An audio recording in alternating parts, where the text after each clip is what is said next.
Hey, what's up, everybody? It's Scotty. We're here at CC Powersports, Clarksville. We got Superstar Chad down here working on the KO, so let's check out what he's doing. So, if you remember in the last video, the KO clutch was slipping a little bit, and the basket actually is in good shape, so we're not going to replace that. We're going to keep the stock basket. We're at just a little under 12 hours on this thing. Chad, what are we doing to it? So we're going to place the factory clutches that come from KO and replace it with a Barnett Dirt Digger clutch kit. Awesome. And way stiffer springs. Stiffer springs. Let's see. So this is the clutch spring kit that we're using, they say 15% more tension. 15% more tension. And we are putting the clutch out of a 93 WR200. That's what these fibers and plates are out of. And they do slot right into the KO basket. So once we get it all together, we'll talk a little bit about the install at the end of the video, but hopefully this will solve the slipping problem. What do you think, Chad? Pretty sure it will. All right, let's get to it. Thanks, man.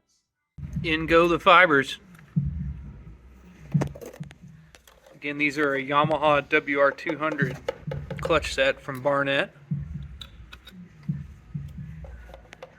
Looks like they're slipping in pretty good, huh, Chad? Mm-hmm. Getting them nice and lubed up there.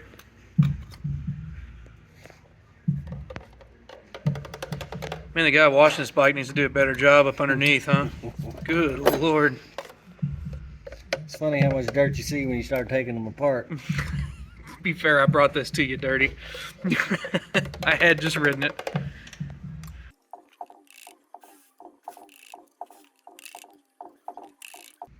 I'll be excited to feel this thing once we get it all back together. Clutch pull might be a little tougher. Because of the springs? Yeah. It's 15%, right? 15% more tension, yeah.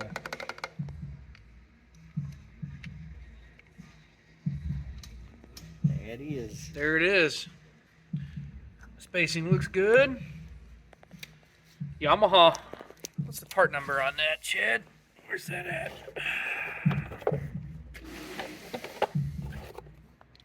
Right there, guys. If you're replacing your clutch on your KO and you don't want to use OEM, that works. Show me that package, Chad. What are we looking at here again? Heavy duty spring set. 15% stronger than OEM. All right, putting them in.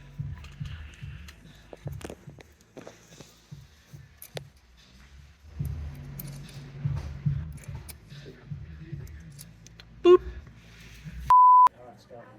So we were at the brake wall matching up brakes for the Kayo KT250, and these line up perfectly, except for this has got to get cut off, and we are going to find out what these are for. The FA135R. Dave, look it up. This is every Yamaha that brake fits. Looks like it's a lot. Wow. Hey, YZ125 from 97. Oh, hold up here. Is that a WR that I see? Yep. 500. More WR parts that fit. Very cool. There it is. Look, there's the 92 WR200. Same brake. I'm looking up a hood right now. Very cool. Thank you, sir. Anything else? That'll be it. Keys. All right, so it's back together. Chad here noticed that these two bolts keep coming loose on me behind the frame guard, so we're gonna Loctite those, right, Chad? Sure. So that ain't gonna happen again. So check those periodically if you have one of these at home. It's something I have never really thought to look at, but probably should check more often, apparently. Other than what we've did to the clutch, I will say it is a little stiffer to pull, but still easy to do with 2 fingers. Not bad. Chad, what'd you think? How'd it feel out there? Clutch is nice and tight, no slipping.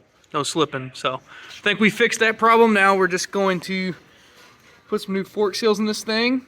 And Chad, you ordered some 47mm Showas. What brand? Actually, I ordered the SKS, same ones that KTM's use. They're guaranteed not to leak. Okay.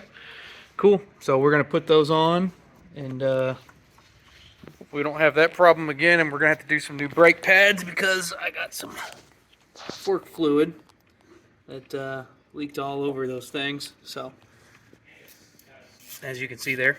Anyway, bike's going to be ready for the adventure ride this weekend. Pretty excited.